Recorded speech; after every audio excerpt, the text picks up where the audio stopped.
in the shadowy folds of the Sierra de Zongolica Mountains in Veracruz, Mexico. A fire once burned that could not be extinguished. That fire had a name: Gaspar Yanga. His name may not ring out in every classroom or textbook, but make no mistake, Gaspar Yanga was one of the most fearless freedom fighters the Americas have ever known.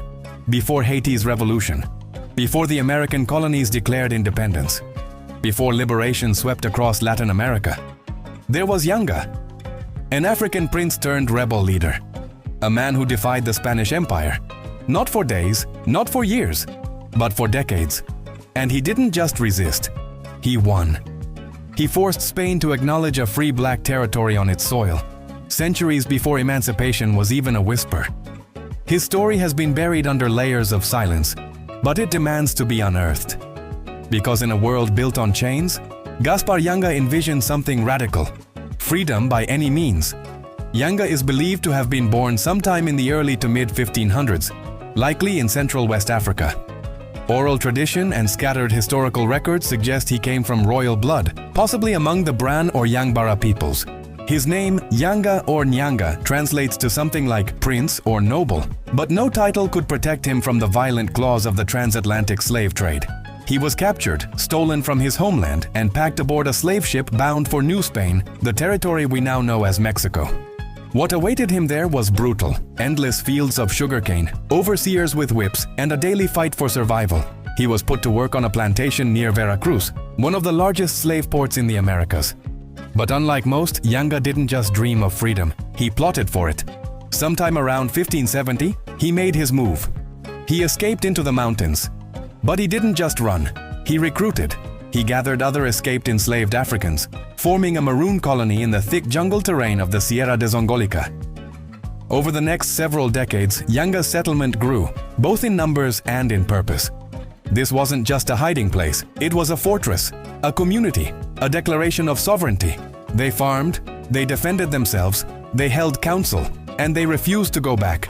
Yanga became more than a fugitive. He became a leader, a symbol, a king in exile building a new nation beyond the reach of empire. The Spanish authorities labeled Yanga's community as criminals and outlaws. They called them cimarrones, meaning wild or untamed. But these people weren't lawless. They had rules, order, strategy, and when necessary they struck back. Yanga's warriors would raid Spanish caravans, not just for supplies, but to free other enslaved Africans and bring them to safety. Their knowledge of the terrain made them ghosts, appearing and vanishing in the jungle, impossible to capture.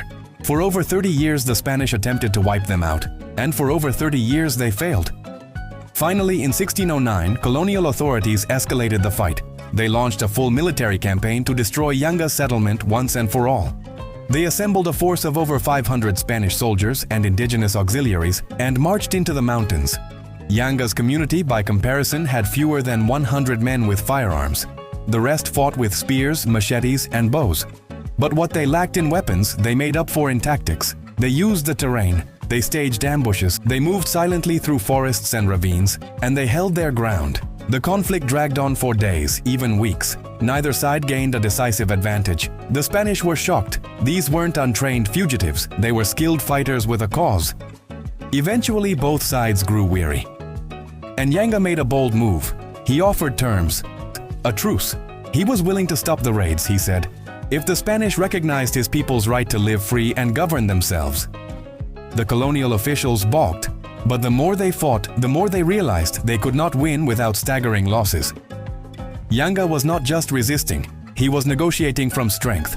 It took years, but in 1618 the Spanish crown signed a treaty with Yanga. They formally recognized his settlement as a free, autonomous town. It was named San Lorenzo de los Negros, later simply called Yanga.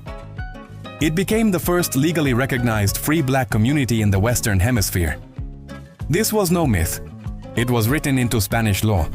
Gaspar Yanga had done the impossible. He had not only led a rebellion, he had carved out a sovereign black republic in the heart of colonial Mexico.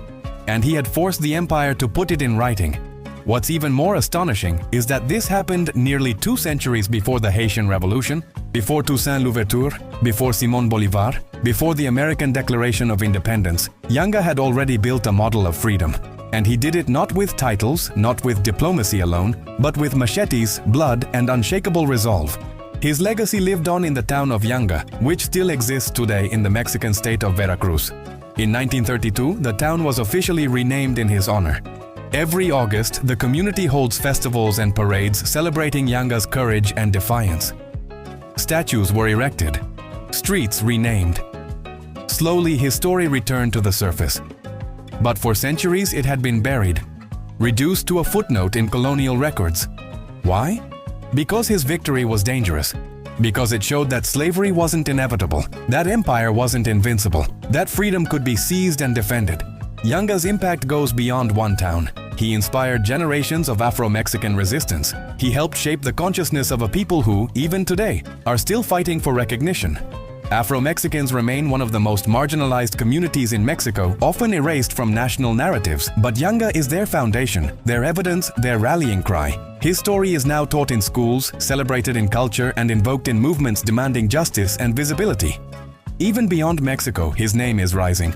Scholars now place him alongside other legendary Maroon leaders like Nanny of the Maroons in Jamaica, Zumbi dos Palmares in Brazil, and Queen Nzinga in Angola. But what sets Yanga apart is the fact that he wasn't just a fighter. He was a negotiator, a diplomat, a builder. He didn't just dream of escape. He established governance, strategy, and long-term survival. And we have to ask, why isn't his story more widely known?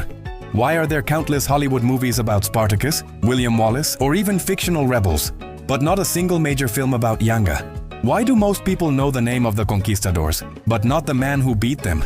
The answer lies in who gets to write history, in whose victories are celebrated, and in what stories threaten the status quo. Yanga threatens the lie that black resistance is futile. He threatens the myth that emancipation was a gift granted by benevolent powers. He proves that freedom was fought for, won, and defended by black people on their own terms, that the enslaved were never passed, that their minds were sharp, their courage immense, and their vision revolutionary. Yanga's life also forces us to rethink our maps, to understand that the story of the African diaspora isn't confined to the US or the Caribbean. Africa shaped Latin America.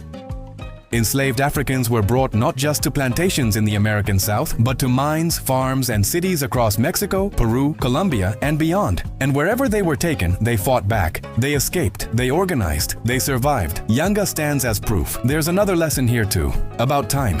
Yanga's battle wasn't won in a week. It wasn't a flash in the pan. It took decades. Almost 50 years passed between his escape and the Spanish recognition of his town. That's 2 generations. That means people were born, lived, and died in resistance. It wasn't just a fight, it was a way of life.